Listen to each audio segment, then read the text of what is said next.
Welcome to episode 4 of Ask Jungle Scout. You've got Greg and I here again today, and just remember, as always, if you'd like your questions to be answered on the show, make sure you drop them in the comments below. So question 1 is from Mantas. What kind of principles would you use trying to identify how a particular niche is doing in the UK instead of the US? Does the 3,000 sales within the first 10 results still apply, or should we reduce those numbers? What do you think, Greg?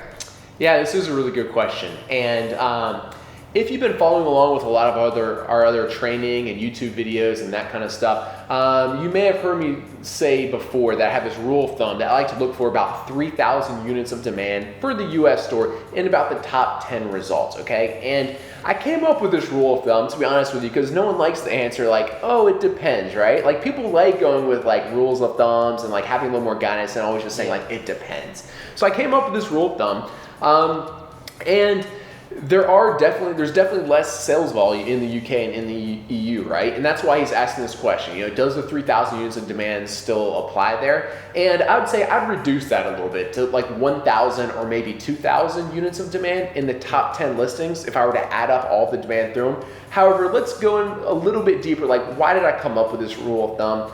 And what's the bigger picture? So the bigger picture is we're looking for products that already have good existing demand on Amazon. It's risky to try to guess what's going to sell on Amazon, right? Instead, we just want to give the customers what they're already searching for, all right?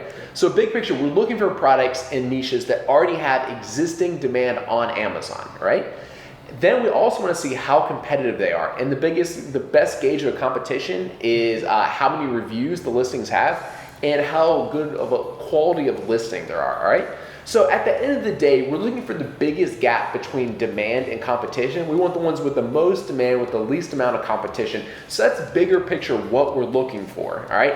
But if of course you don't want the it depends answer, right? If you do want a rule of thumb, in the UK, I think a good rule of thumb would be 1,000 units, 1,500 units, 2,000 units would be quite a bit. And again, that's total demand if I add up all of the sales volume for like the top 10 listings or as many relevant listings there are. Our next question here, Lenny, is from C-Lock. And she says, or he or she says, how do you prevent seeing an inflated sales number in Jungle Scout? Let's say the product's new. What do you think? Let's say that they're talking about the Jungle Scout Chrome extension, which you run on Amazon on a search page. And so what they're probably talking about here is that it is possible for those sales numbers to be inflated if, for instance, that seller has run a promotional giveaway where they've given away a whole heap of stock at a high discount, which, you know, isn't how many sales that they would normally do at full price. And so if you look at that data and go, oh wow, this product sells 4,000 a month, that may not be the best data to go on if they've had an inflated sales estimate. So how do you prevent this? The best thing to do would be to track those sales or estimated sales over time.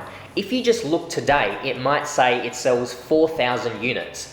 But if you were to check every day or every couple of days for, I'd say at least a week, but probably maybe a couple of weeks, then you'll get a better picture of how well this product is doing on a consistent basis. Because again, today it could show 4,000, but then if it shows, you know, maybe 2,000 tomorrow, and then it sort of evens out and it's like 1,000 or around about that mark for the next 2 weeks, then you'll know that, okay, that's probably the number of sales to expect from that product. Do you have anything else to add? Or? Yeah, that's really good. I'm just going to go ahead and piggyback on that. That's a great manual way to check how the sales are kind of differing on a day-to-day basis. Yeah. If you are a subscriber of the Jungle Scout web app, actually the product tracker is built right in there that will do that automatically for you and track on a day-to-day basis how many units are being sold that day. So that's a great way. That's exactly how you can find out, like, okay, did this person just do a big promotional giveaway and their sales are artificially inflated, or is this more like the organic or natural sales rate of a product? All right, next question is from Blah Blah. So reading this question, it looks like you've spent quite a bit on PPC already.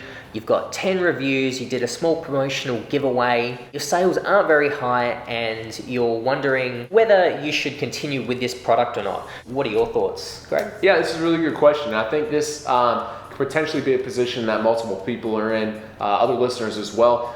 And one other piece of information blah blah put in there is the products in the first 5 positions for the search results do have good sales.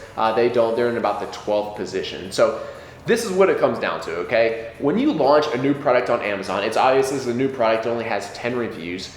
You need sales and you need reviews in order to rank organically and start making the natural sales, okay? So you need to either spend more money on pay-per-click or do more promotions so you're making more sales, all right? So I think this is like what happens to like quite a few people is they get kind of like nervous or scared that the product's never gonna do well. So they don't wanna give away too many, like with a promotional giveaway, because they might be losing money. They don't wanna spend too much on PPC because they might be losing a little bit of money. So they're scared to kind of put more money into marketing.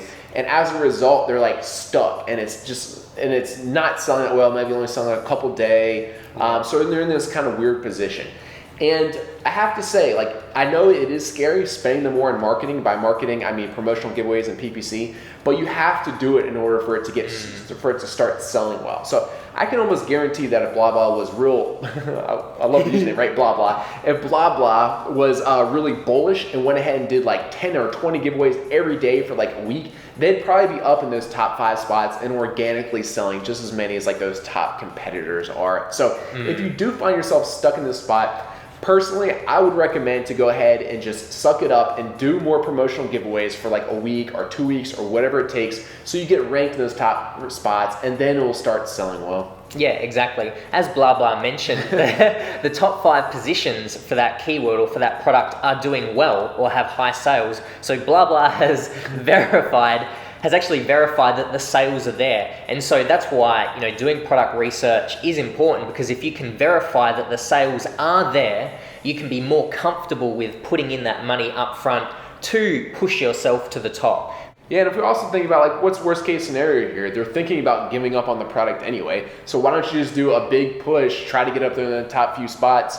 Worst case scenario, it doesn't get there and you're going to give up on it anyway. So I mean, personally, I'd be bullish and I'd bully my way up there to the top spots. Yeah, exactly. And I mean, it's like if you're going to give up on your product, you've got inventory sitting there, you'd probably want to reduce your price to try and move that stock and get rid of it anyway. But yeah, like you said, do a promotion and you might actually bump it up and continue selling.